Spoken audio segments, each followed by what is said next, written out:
Somewhere in the forgotten archives of a Charleston courthouse, buried beneath decades of water damage and neglect, lies a birth certificate that should not exist. The document, dated March 1847, records the delivery of a child to a woman named Celia.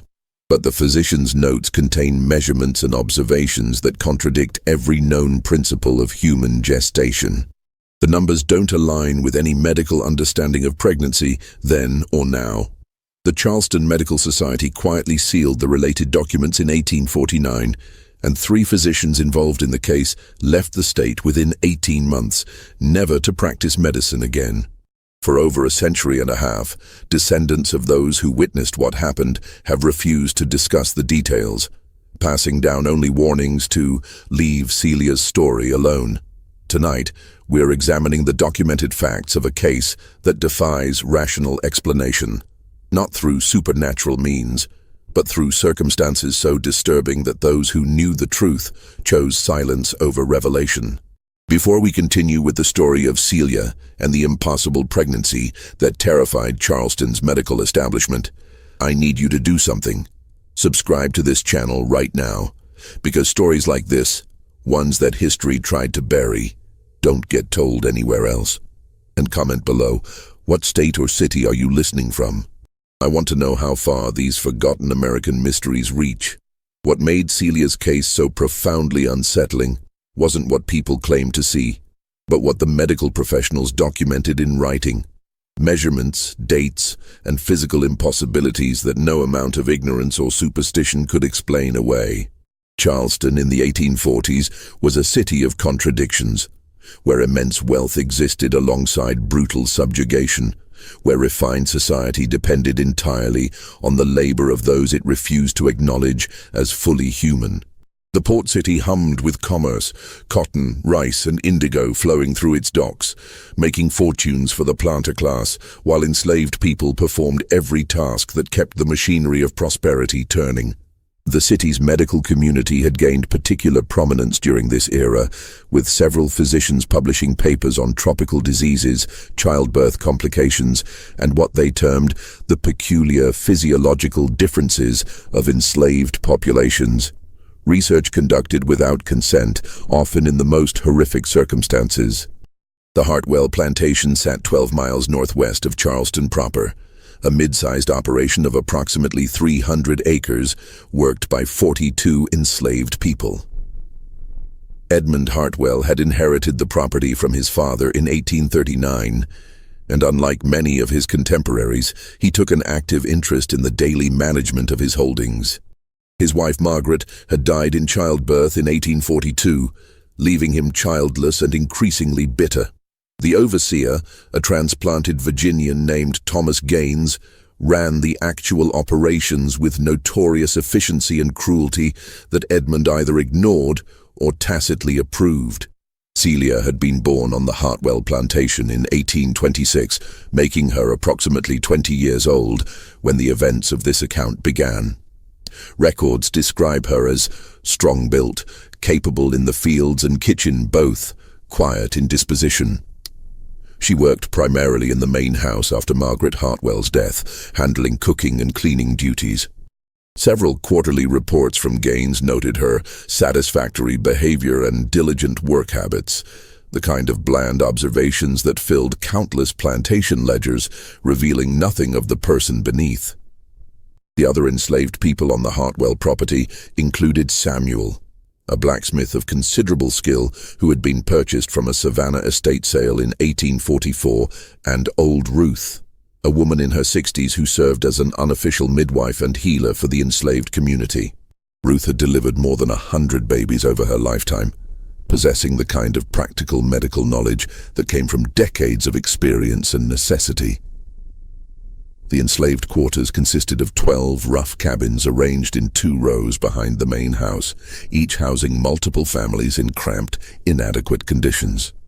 Charleston's medical establishment in this period included several prominent physicians who would become relevant to Celia's story. Dr. William Saunders had practiced in the city for 15 years, primarily serving wealthy white families, but occasionally called to attend to enslaved people when their value as property warranted medical intervention. Dr. James Pritchard, younger and more ambitious, had recently arrived from Philadelphia with newfangled ideas about obstetrics and had published 2 papers on maternal health. Dr. Henry Strickland, the eldest of the 3, had practiced medicine for nearly 40 years and was known for his meticulous record-keeping and scientific approach. The winter of 1846 proceeded normally on the Hartwell plantation. The cotton had been picked and processed, the fields prepared for the next planting season, the endless cycle of labor continuing without pause. Celia performed her duties in the main house, largely invisible to Edmund Hartwell except when he required something. The other enslaved people noted nothing unusual about her behavior or appearance during these months. Old Ruth would later testify that Celia had shown no signs of illness or physical change throughout the entire winter. It wasn't until March of 1847 that circumstances would transform Celia from an anonymous enslaved woman into the subject of medical documentation so disturbing that it would haunt Charleston's physicians for years to come. On the morning of March 18, 1847, Celia collapsed while carrying firewood into the main house. Edmund Hartwell, annoyed by the disruption to his breakfast routine, sent for old Ruth to deal with the situation. Ruth arrived to find Celia conscious but in obvious distress, her abdomen rigid and distended, her breathing shallow. What Ruth discovered during her examination caused her to do something she had never done before. She refused to treat the patient and insisted that Edmund send for a white physician immediately. "I ain't touching this," Ruth reportedly told the other enslaved women who had gathered. "This ain't natural. This ain't right. Mr. Hartwell need to get a real doctor." Edmund, irritated by what he perceived as Ruth's superstition, but concerned about the potential loss of property, sent a rider to Charleston to fetch Dr. Saunders. The physician arrived late that afternoon, expecting to find a simple case of digestive distress, or perhaps a miscarriage. What he encountered instead would challenge everything he thought he understood about human biology. Dr. Saunders's initial examination notes, preserved in the Charleston Medical Society archives, make for disturbing reading. He documented that Celia's abdomen was grossly distended, firm to palpation, with movement clearly visible beneath the abdominal wall. This suggested advanced pregnancy, except that Celia, according to every witness including Edmund Hartwell himself, had shown absolutely no signs of pregnancy until that very morning. No morning sickness, no enlargement of the breasts, no changes in appetite or behavior, no gradual expansion of the belly that would accompany normal gestation. The patient presented no observable signs of gravidity at any point prior to this date, Dr. Saunders wrote. Yet examination reveals clear evidence of advanced pregnancy, estimated at 7 to 8 months by abdominal measurements. This is medically impossible. A pregnancy cannot progress to such advanced stage without visible signs. Either the patient has been concealing her condition through methods unknown to medical science, or we are witnessing a phenomenon entirely outside my experience. Dr. Saunders performed additional examinations, bringing in Dr. Pritchard for a second opinion. Both physicians documented the same impossibility. Celia appeared to be in the late stages of pregnancy, yet she had shown no symptoms whatsoever until that morning. The fetal heartbeat was strong and clearly audible through a stethoscope. The movement within her abdomen was vigorous and frequent. By every medical standard, she was carrying a healthy, nearly full-term child, one that had somehow developed without any of the normal indicators. Edmund Hartwell, practical in matters of property, asked the obvious question: when did this happen? Who is responsible? The question revealed an even deeper mystery. Celia, when questioned, insisted she had been with no man. Old Ruth confirmed this, stating that she would have known if any of the enslaved men had been involved with Celia. Such things rarely remained secret in the close quarters of plantation life. Thomas Gaines, the overseer, denied any involvement and suggested that Celia was lying. Edmund Hartwell himself had taken no interest in Celia in that manner, and his household staff confirmed his general avoidance of the enslaved women since his wife's death. "She says she ain't been with nobody," old Ruth told Dr. Saunders, "and I believe her. Something else going on here." Dr. Pritchard attempted to question Celia about when she might have conceived, walking her through the timeline. By his calculations, if she was indeed 7 to 8 months pregnant, conception would have occurred in late July or early August of 1846. Celia maintained that she had been with no one during that time or any time since. The plantation records showed no visitors during that period, no traveling salesmen or itinerant workers who might have had access to the quarters. Over the next 3 days, Celia's condition progressed rapidly. Her belly continued to expand at a rate that alarmed both physicians. Dr. Saunders's notes from March 21st record, "Patient's abdomen has increased in circumference by 4 inches since initial examination 3 days prior. This rate of growth is unprecedented. The fetus remains active, heartbeat strong. Patient experiencing significant discomfort, but no labor contractions. Unable to explain observed phenomena through any known medical framework." Dr. Strickland joined the other physicians on March 22nd, and his presence lent additional credibility to the documentation. A man of science who trusted only what he could measure and observe, Strickland performed his own independent examination. His conclusions matched those of his colleagues. Celia was unquestionably pregnant with a healthy fetus, yet the timeline and progression defied rational explanation. "I have attended more than 1,000 births in my career," Dr. Strickland wrote in his personal journal. "I have never witnessed anything approaching this case. Either this woman has deceived us all through methods I cannot fathom, or we are observing a biological impossibility. I am inclined toward the latter, though I cannot explain what mechanism might account for such rapid development." The physicians discussed removing Celia to Charleston for more intensive observation, but Edmund Hartwell refused, stating he would not have his property paraded through the city streets. The doctors agreed to remain at the plantation, documenting the case with scientific rigor while waiting for labor to begin naturally. On the evening of March 23rd, Celia went into labor. What followed would cement this case in Charleston's medical history as something that should never have happened, and that no one who witnessed it could ever fully explain. The labor lasted 14 hours, beginning just after sunset and continuing through the night into the following morning. Dr. Saunders, Dr. Pritchard, and Dr. Strickland all attended, with old Ruth present to provide practical assistance.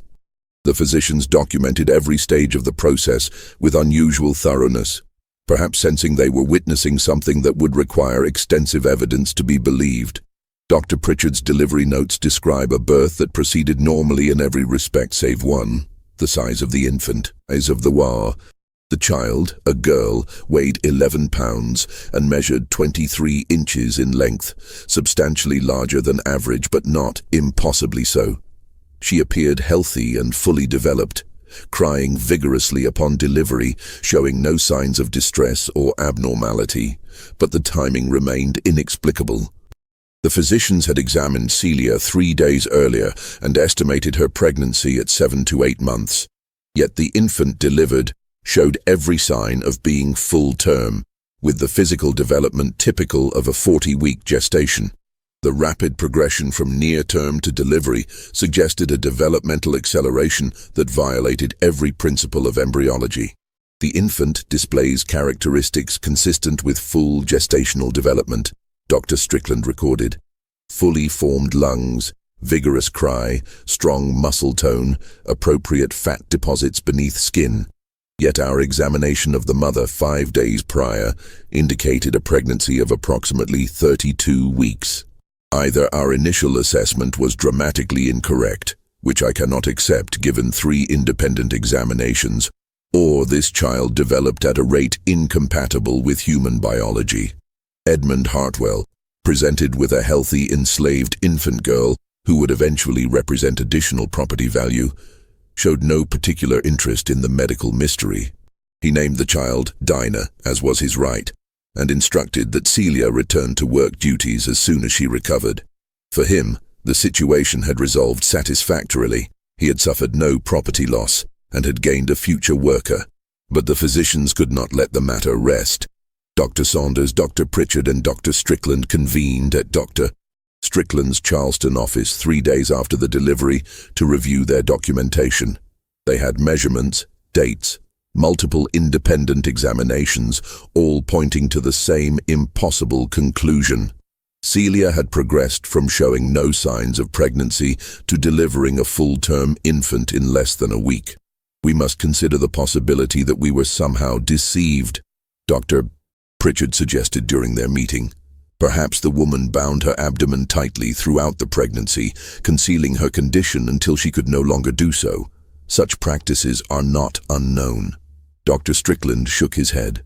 I examined her clothing. There was no binding, no compression, and no binding could conceal a pregnancy so completely that she showed absolutely no physical changes for 8 months. The breasts alone would have enlarged significantly. Her gait would have altered. She would have gained weight beyond the abdominal region. Every enslaved person on that plantation swears she showed no signs whatsoever until the morning of March 18th. Then what do you propose? Dr. Saunders asked. That the child materialized inside her womb in a matter of days? That human gestation can somehow accelerate to completion in less than a week? Such a claim would destroy our professional credibility. The 3 men sat in silence, confronting documentation that seemed irrefutable, yet described events that could not possibly have occurred. They had witnessed something that challenged the foundations of medical science, yet they could not publish their findings without inviting ridicule and professional destruction. Dr. Strickland made a proposal. We submit a sealed report to the Charleston Medical Society, documenting our observations without drawing conclusions. We present the facts as we recorded them, the dates, the measurements, the multiple examinations. We acknowledge the impossibility of what we observed while maintaining that our documentation is accurate. Future medical men with greater knowledge than we possess may be able to explain what we cannot. The other physicians agreed to this compromise. On April 3, 1847, they submitted their joint report to the Charleston Medical Society, accompanied by all their examination notes, measurements, and observations. The Society's response came 2 weeks later. The report would be accepted and sealed, but not published or distributed. The case of Celia's impossible pregnancy would be preserved for posterity, but hidden from public scrutiny. The board finds the documentation compelling, but the implications too extraordinary for public dissemination, the Society's letter stated. Such a case, if widely known, would invite sensationalism and undermine public confidence in medical science. The report will be preserved in our archives for potential future study. The physicians accepted this decision, though not without reservation. Dr. Pritchard, in a letter to a colleague in Philadelphia, wrote, "We have witnessed something that defies explanation, yet we are bound to silence by professional necessity. I cannot say whether we observed a miracle, a deception beyond human capability, or a natural phenomenon so rare and unusual that science has yet to account for it. I know only that I saw what I saw, and it should not have been possible." For the enslaved community at the Hartwell plantation, Celia's mysterious pregnancy became a subject of whispered speculation. Some viewed it as a blessing, others as something darker. Old Ruth, who had refused to attend Celia during her initial collapse, maintained her distance even after the successful delivery. "That child ain't right," Ruth told the other enslaved women. "Don't matter that she look healthy. Something wrong with how she came to be." Celia herself recovered physically from the delivery within a few weeks, but those who knew her noticed changes in her demeanor.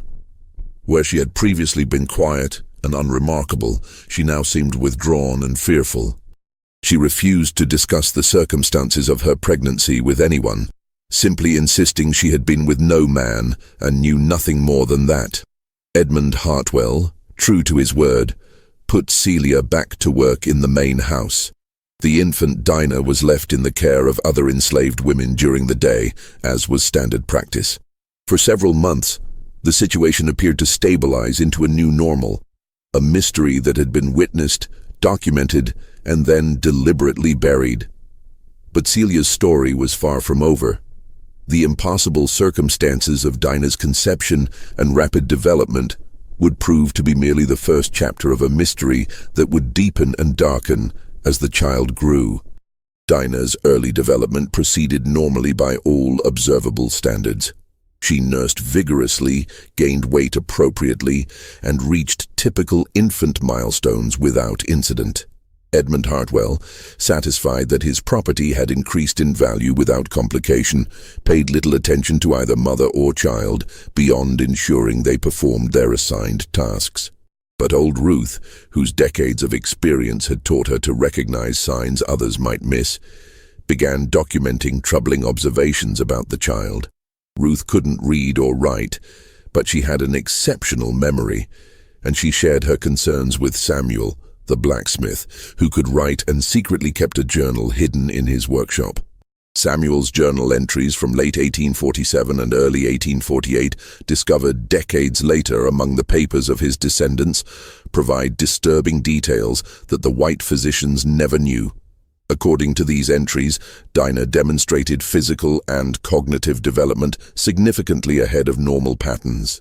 At 6 months, she could sit unsupported and was attempting to pull herself to standing, milestones typically reached several months later.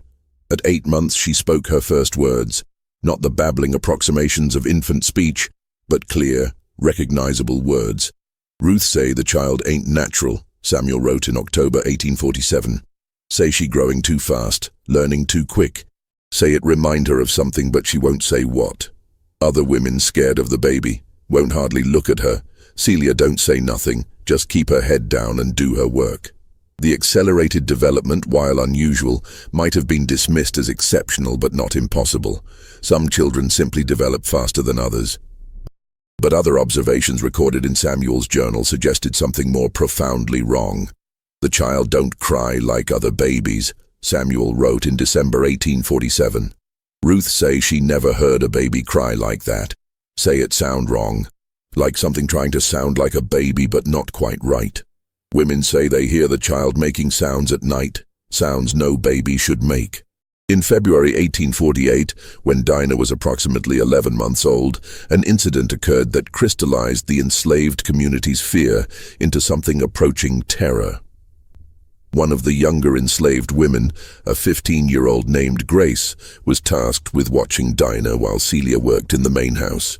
Grace later reported to old Ruth that she had seen Dinah, who should barely have been walking, moving across the cabin floor with unnatural coordination, and that when the child had looked directly at her, Grace had felt such profound wrongness that she had screamed and run from the cabin.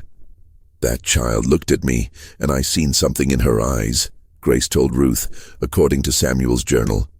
Something that know things. Something that understand things no baby should understand. I ain't going near that child again. Thomas Gaines, the overseer, noticed the enslaved workers' reluctance to interact with Dinah and attributed it to ignorance and superstition. He reported to Edmund Hartwell that the Negroes have taken some foolish notion about Celia's child, but that it wasn't interfering with work productivity.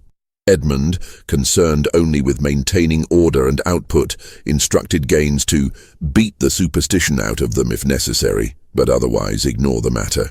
Celia herself had become increasingly isolated within the enslaved community. The other women, who had previously included her in their conversations and shared tasks, now avoided her when possible. Celia seemed to understand their fear and made no effort to combat it. She cared for Dinah with mechanical efficiency, fulfilling the basic requirements of motherhood without the warmth and engagement typically seen between mother and child. Celia treat that baby like she's scared of it too, Samuel recorded in March 1848. Hold it when she have to, feed it when she have to, but soon as she can put it down, she do. Never sing to it like mothers do, never play with it. Just do what she must and nothing more. The situation might have continued indefinitely in this state of uneasy stability, with the enslaved community frightened but silent, and the white residents of the plantation blissfully unaware of any problem. But in April 1848, circumstances would force the mystery back into the open in a way that could not be ignored. Dr. Pritchard, who had been one of the attending physicians at Dinah's birth, happened to be visiting a neighboring plantation on medical business when he encountered Celia and the child outside the Hartwell property. Curious about how the infant from the impossible pregnancy had developed, he approached to conduct an informal examination. What he observed alarmed him profoundly. Dinah, at just over 1 year old, displayed physical and cognitive development equivalent to a child of at least 2 years. She walked with confident balance, spoke in short but complete sentences, and demonstrated problem-solving abilities far beyond her chronological age. Moreover, her physical proportions seemed subtly wrong in ways Dr. Pritchard couldn't quite articulate. The length of her limbs relative to her torso, the size of her head, the spacing of her features. "The child is developing at an extraordinary rate," Dr. Pritchard wrote in his personal journal that evening. "If I had not attended her birth myself, if I did not have documentation of her date of delivery, I would estimate her age at 2 years minimum. This cannot be natural variation. This represents a continuation of the same accelerated development we observed in utero. What are we witnessing? What process drives this impossible growth?" Dr. Pritchard contacted Dr. Saunders and Dr. Strickland, proposing they request permission from Edmund Hartwell to conduct a comprehensive medical examination of the child. The other physicians, their curiosity rekindled, agreed. They approached Hartwell with their request, framing it as an opportunity to document a medically significant case that might enhance Charleston's reputation for scientific inquiry. Edmund, flattered by the attention and curious about whether Dinah's unusual development might increase her eventual value as property, granted permission for the examination. On April 28, 1848, the 3 physicians returned to the Hartwell plantation to study the child who should not have existed. Just when we thought we'd seen it all, the horror in Celia's story intensifies. If this account is giving you chills, share this video with a friend who loves dark mysteries, hit that like button to support our content, and don't forget to subscribe to never miss stories like this. Let's discover together what happens next. The examination took place in the main house parlor, with Edmund Hartwell observing and Celia standing silently in the corner, her face carefully empty of expression. The physicians had brought measuring instruments, developmental assessment tools, and detailed charts for recording their observations. Dinah, at 13 months old, stood 32 inches tall and weighed 28 pounds, measurements consistent with a healthy child of 24 to 30 months. Her motor skills, language development, and cognitive abilities all tracked to an age range of 2 to 2.5 years. The acceleration of her development had not slowed since birth, but had remained constant, as if her internal clock ran at roughly twice the normal rate. "Most remarkable," Dr. Strickland murmured, noting her vocabulary and sentence structure. "The child speaks with clarity I would not expect until at least 24 months. Yet she is barely past her first birthday." But the physicians' wonder began to shift toward unease as they continued their examination. Dr. Pritchard noted that Dinah's reflexes were unusually sharp, her responses to stimuli almost preternaturally quick. Her eyes tracked movement with an intensity and focus more typical of much older children. And there was something in her gaze, a quality of attention and awareness that seemed unsettling in an infant. "She watches us," Dr. Saunders observed quietly, "with purpose, as if assessing us." The most disturbing observations came during the physical examination.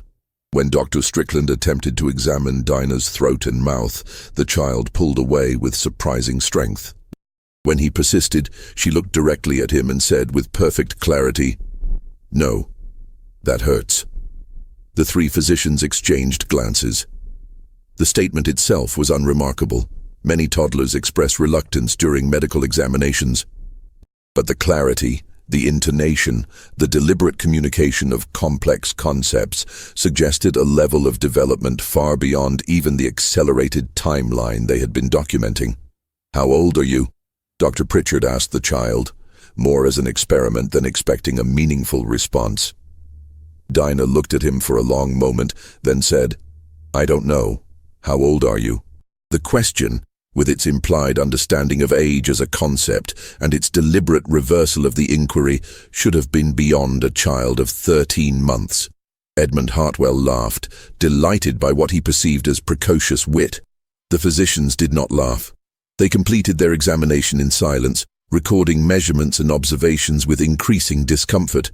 The child was healthy by every standard medical metric: strong heartbeat, clear lungs, good muscle tone, appropriate weight for her height.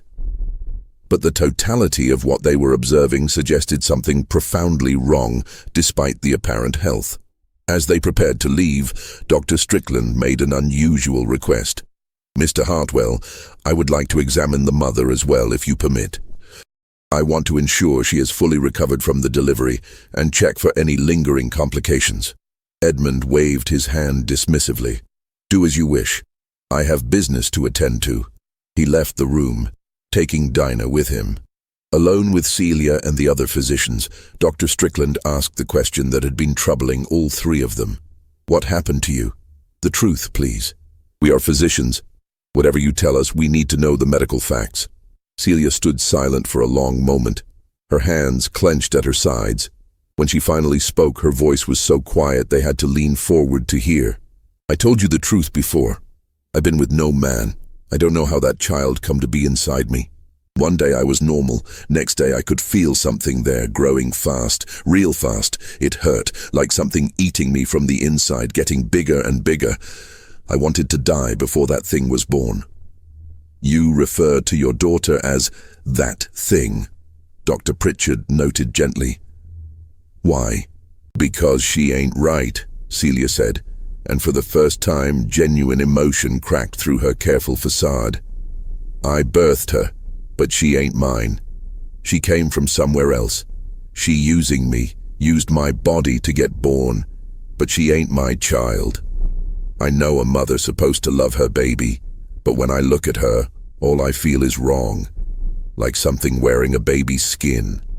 The three physicians stood frozen, unsure how to respond to this confession. Dr. Saunders attempted rationality. "Women sometimes experience difficulty bonding with their infants, especially under circumstances of trauma or—" "I ain't crazy," Celia interrupted, her voice sharp. "I know what you're thinking. Poor slave woman, don't know no better, got strange ideas, but you seen her. You examined her. You know something ain't right. You got your measurements and your numbers, but you can feel it too, can't you? That child ain't natural." The physicians could not deny the unease they had felt during the examination. Dr. Strickland cleared his throat. "We have documented certain unusual aspects of the child's development. Her growth rate is unprecedented. But unusual is not the same as what I'm telling you," Celia said, and now there was fear in her voice, raw and undisguised. "Is that child know things? She understand things no baby should understand. And she getting stronger. She keep growing at this rate, keep getting smarter this fast. What's she gonna be in another year? In 2 years? Something that can pass for a child but ain't one?" Before any of the physicians could respond, the parlor door opened and Edmund Hartwell returned with Dinah toddling beside him. "Are you finished with your examination?" he asked. "I have work to attend to." The physicians gathered their instruments and departed, thanking Edmund for his cooperation. As they rode back toward Charleston, none of them spoke until they were well clear of the plantation. "That woman is terrified of her own child," Dr. Pritchard said finally. "And after that examination, I cannot say her fear is entirely irrational." "We are men of science," Dr. Strickland replied, though his voice lacked conviction. "There must be a rational explanation for the child's accelerated development. Some rare condition, perhaps genetic in nature, that we have not yet documented or understood." "And if there is not?" Dr. Saunders asked. "If what we are observing falls outside the bounds of natural phenomena, what then?" The question hung in the air unanswered. They submitted a second sealed report to the Charleston Medical Society, documenting Dinah's continued accelerated development and the disturbing aspects of their examination. The Society's response was curt. "Continue observation if possible. Do not discuss case publicly. Further investigation warranted." but further investigation would prove difficult. When Dr. Pritchard attempted to schedule a follow-up examination 3 months later, Edmund Hartwell refused. "The child is healthy and valuable," he wrote in response. "I see no need for continued medical intrusion. You have your documentation. Be satisfied with that." The physicians had no legal recourse to force the issue. Dinah and Celia were property, and Edmund had every right to deny access. Frustrated but powerless, they could only wonder about the child's continued development from afar. Samuel's journal entries from this period reveal that conditions at the Hartwell plantation were deteriorating. The enslaved community's fear of Dinah had intensified rather than diminished as she grew, as several workers requested reassignment to field duties specifically to avoid contact with Celia and the child.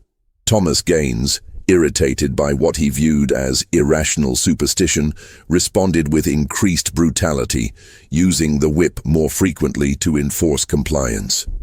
"People scared," Samuel wrote in July 1848, "not just of the child, but of what might happen because of the child. Feel like something bad coming, something we can't see yet, but we know it's there.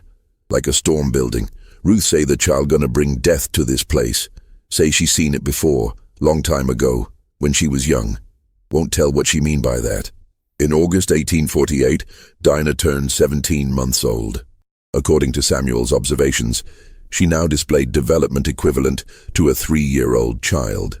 She spoke in complex sentences, understood abstract concepts, and exhibited problem-solving abilities that left the enslaved workers simultaneously amazed and disturbed. She had also begun exhibiting behaviors that suggested an understanding of the plantation's social hierarchy and her place within it, an awareness that seemed impossible for a child of her age. "The child knows she property," Samuel recorded. "Know what that mean? Watch Mr. Hartwell like she studying him. Watch Gaines too. Don't act like a child, not really. Act like something pretending to be a child, learning how to be human." On September 3, 1848, something happened that would transform the situation from mysterious to actively dangerous. Thomas Gaines, drunk and angry after a dispute with Edmund Hartwell over plantation accounts, encountered Celia in the main house kitchen. What transpired is documented only through Celia's later testimony and the observations of other enslaved workers who heard the commotion. Gaines, in his intoxicated state, made advances toward Celia that she rejected. Enraged by her refusal and emboldened by alcohol, he struck her across the face hard enough to knock her to the floor. Dinah, who had been in the corner of the kitchen, witnessed the assault. What happened next, according to multiple witnesses, should have been impossible for a child of 17 months. Dinah walked deliberately to where Gaines stood over her mother and said, in a voice clear and cold, "You should not have done that." Gaines, startled by the child's intervention, laughed. "What are you going to do about it, little pickaninny?" Dinah looked up at him, and several witnesses later reported that something in her eyes changed, a quality they could not adequately describe, but that filled them with primal fear. She did not speak again, did not move, simply stared at the overseer with an intensity that was profoundly wrong in a child. Gaines, unnerved despite his drunkenness, backed away from the child and left the kitchen. But the encounter would have consequences neither he nor anyone else could have anticipated. The next morning, Thomas Gaines was found in his cabin, dead. The circumstances of his death would raise questions that neither medical examination nor investigation could satisfactorily answer, and would finally reveal just how dangerous Celia's impossible child had become. Dr. Saunders was summoned to the Hartwell plantation at dawn on September 4, 1848, to examine the body of Thomas Gaines. Edmund Hartwell, shaken by the sudden death of his overseer, wanted an official medical opinion for the record. What Dr. Saunders found defied easy explanation. Thomas Gaines lay in his bed, eyes open, mouth agape in what appeared to be an expression of terror. There were no visible wounds, no signs of violence, no indication of struggle. The cabin showed no evidence of intrusion or disturbance. By all appearances, the man had simply died in his sleep, except for the expression on his face and certain disturbing physical findings.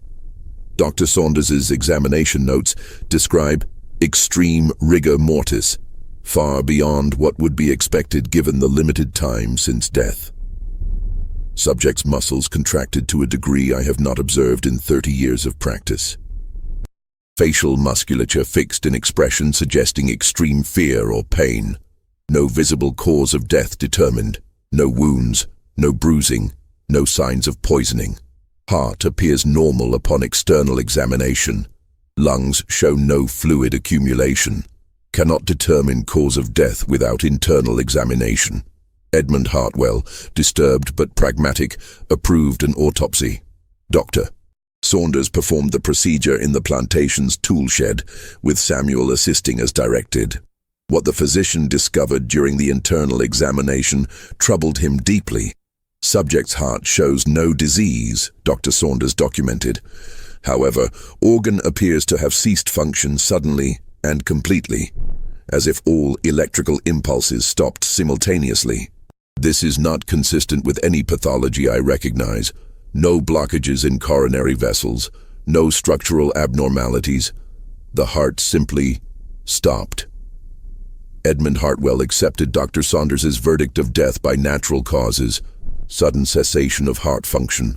Cause unknown. Thomas Gaines was buried in the plantation cemetery, and Edmund began the process of hiring a new overseer. For him, the matter was closed. But the enslaved community knew better.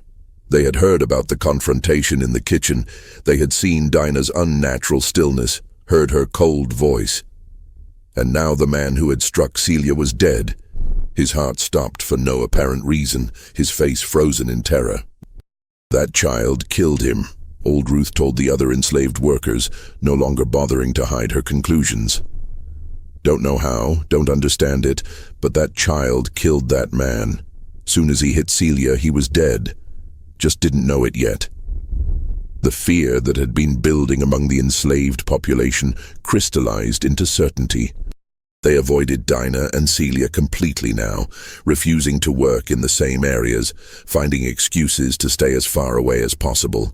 Celia herself seemed to retreat even further into herself, moving through her days like a ghost, caring for her daughter with mechanical efficiency while radiating a hopelessness that frightened those who saw it. Samuel's journal entries from this period reveal the depth of the community's fear. Nobody will say it out loud where white folks can hear, but we all know. That child ain't natural.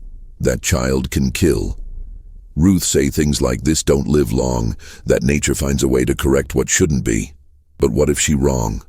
What if that thing keep growing, keep getting stronger? What it gonna be when it looked like a woman, but got the power to kill with just a look?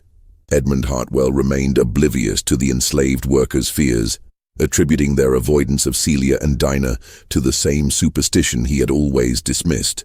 He hired a new overseer, a North Carolinian named William Fletcher, and instructed him to maintain discipline and productivity. Fletcher, practical and brutal in equal measure, used the whip freely to ensure compliance.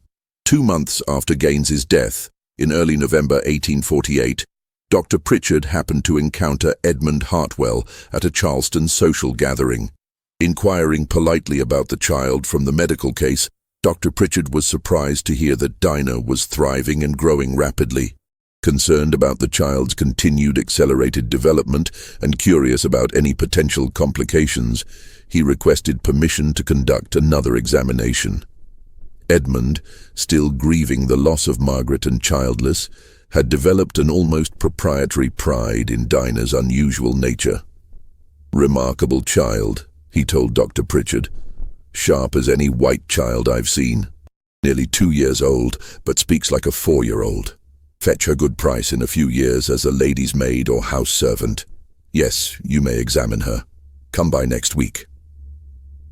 Dr. Pritchard, Dr. Saunders and Dr. Strickland arrived at the Hartwell plantation on November 12, 1848. They found Dinah, now 20 months old, displaying development equivalent to a child of 3.5 to 4 years. She stood 40 inches tall, weighed 38 pounds, and spoke with grammatical precision and vocabulary that would be advanced even for her apparent developmental age. But what disturbed the physicians most was not her physical growth or linguistic ability. It was the quality of her awareness, the way she observed them with an analytical detachment more typical of an adult than a child. The way she answered their questions with perfect comprehension and deliberate precision. The way she seemed to be studying them even as they studied her. "How do you feel?" Dr. Strickland asked during the examination. "I feel well," Dinah replied. "Why do you ask? Do I appear unwell?" The question's structure, its embedded assumption and counter-inquiry, came from a mind far beyond 20 months of age. "Do you remember me?" Dr. Pritchard asked. "I examined you several months ago." "I remember," Dinah said, and something in her tone suggested depths of memory and understanding that should have been impossible. "You were curious about me then. You are still curious, but also frightened." "Why?" Before Dr. Pritchard could formulate a response, Dinah continued, "People are often frightened of things they do not understand. Are you frightened because you do not understand me, or because you are beginning to understand, and the understanding frightens you?" The three physicians stood silent, unnerved by the child's perceptiveness. Dr. Saunders cleared his throat. "You are very intelligent for your age." "Yes," Dinah agreed simply. "I am." There was no pride in the statement, no childish boasting, simply acknowledgement of fact. They completed their examination with growing unease. Every measurement, every assessment confirmed the same impossible reality. This child was developing at roughly twice the normal human rate, with no sign of the acceleration slowing. At her current trajectory, she would reach the physical development of a 6-year-old by her 3rd birthday, an 8-year-old by her 4th. But more disturbing than the physical acceleration was the cognitive development. Dinah's intelligence, her awareness, her capacity for abstract thought and complex reasoning all suggested a mind developing even faster than her body. What would such a mind be capable of as she matured? What would she become? Dr. Strickland took Edmund Hartwell aside after the examination. "Mr. Hartwell, I must speak candidly. This child's development is beyond anything documented in medical literature. Her cognitive abilities are advancing at a rate that concerns me deeply. I would recommend—" "Recommend what?" Edmund interrupted. "That I be concerned about an exceptionally intelligent slave child." "Doctor, you perplex me. The child is healthy, growing well, and remarkably intelligent. These are assets, not problems. She will be extraordinarily valuable as she matures." "Sir, I question whether you fully appreciate—" "I appreciate," Edmund said sharply, "that I have a rare and valuable property. Whatever medical curiosity she represents, she is still my property, and her unusual qualities only increase her worth. I see no problem here, Doctor, only opportunity." The physicians left with their documentation and their unease, knowing they had no authority to intervene in what was, legally, a matter of property management. They submitted their 3rd sealed report to the Charleston Medical Society, including for the first time explicit concerns about the implications of Dinah's accelerated cognitive development. "We are observing a phenomenon without precedent," they wrote. "A human mind developing at extraordinary speed within a body that ages at twice the normal rate. The child demonstrates reasoning abilities far beyond her chronological age, with awareness and comprehension that approaches adult levels. We cannot predict what such a being will be capable of as she continues to mature. We cannot even predict whether she will continue to follow human developmental patterns or whether her growth will eventually stabilize. We are, quite literally, watching the emergence of something we do not understand and cannot control." The Charleston Medical Society's response was immediate and decisive. All documentation related to this case is to be sealed indefinitely. The implications of the observed phenomena are too extraordinary and potentially disturbing for public knowledge. The physicians involved are instructed to cease all examination and observation. No further reports will be accepted. This case is closed. The 3 doctors, frustrated but bound by professional duty, accepted the society's directive. They had no choice. But they would not forget what they had witnessed. A child who should not exist, developing in ways that defied nature, growing stronger and more aware with each passing month. And in the sealed archives of the Charleston Medical Society, the documentation remained. Measurements and dates that proved the impossible had happened, that a pregnancy had progressed from invisible to full term in less than a week, that a child was aging at twice the natural rate, that something profoundly wrong had taken root in the body of an enslaved woman and was growing toward an unknown and potentially terrifying maturity. Celia, the only person who truly understood what she had birthed, continued her daily existence in quiet desperation. She cared for Dinah because she had no choice, but those who watched her saw a mother who lived in constant fear of her own child. She never sang to Dinah, never played with her, never showed affection.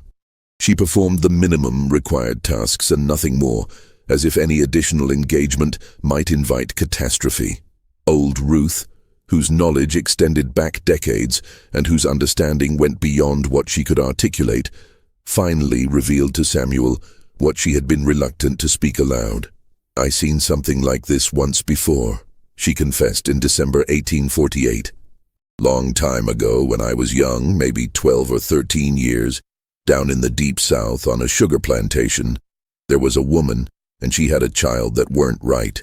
Child that grew too fast, knew too much, could do things that scared everybody.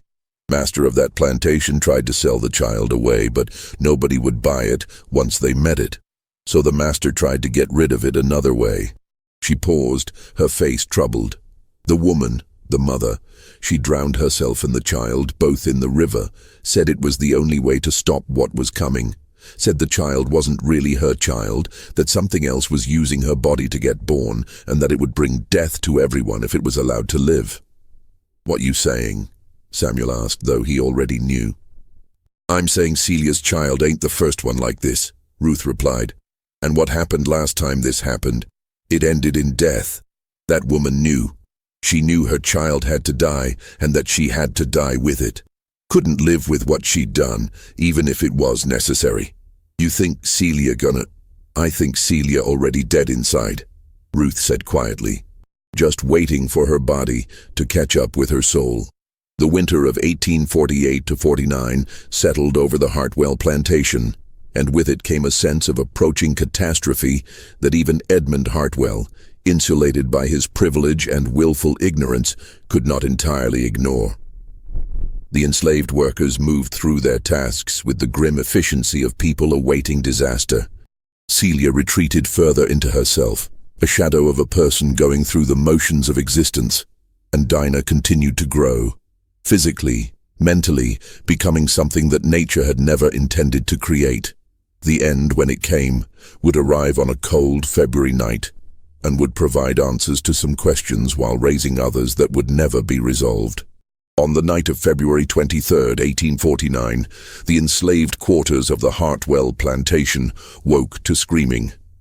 Multiple witnesses reported that Celia's cabin was engulfed in flames, the fire spreading with unnatural speed despite the cold and damp conditions. By the time help arrived, the cabin had collapsed into burning rubble. William Fletcher, the overseer, organized a bucket brigade to prevent the fire from spreading to other structures. Once the flames were controlled, the grim task of searching the ruins began. They found 2 bodies in the remains, an adult and a child, both burned beyond individual recognition but clearly identifiable by size and location. Dr. Saunders was summoned at dawn to examine the remains and provide an official medical opinion. His report, filed with local authorities and later sealed with his other documentation of the case, describes finding 2 sets of human remains, consistent with an adult female and a child of approximately 2 to 3 years of age. Both bodies exhibited extreme thermal damage. However, certain findings suggest the fire may not have been accidental. The cabin's door, according to multiple witnesses, had been found barred from the inside, not secured with the simple latch that normally closed it, but blocked with furniture pushed against it, making escape impossible. Inside the ruins, Dr. Saunders found the remains of oil lamps that had been deliberately broken and distributed throughout the small space, suggesting the fire had been intentionally set with accelerants. Most disturbingly, Celia's body, identified by a metal bracelet that had survived the flames, was found in a position suggesting she had been lying down when the fire started, not attempting to escape. The child's body was found beside her, similarly positioned. Both appeared to have been dead or unconscious before the flames consumed them.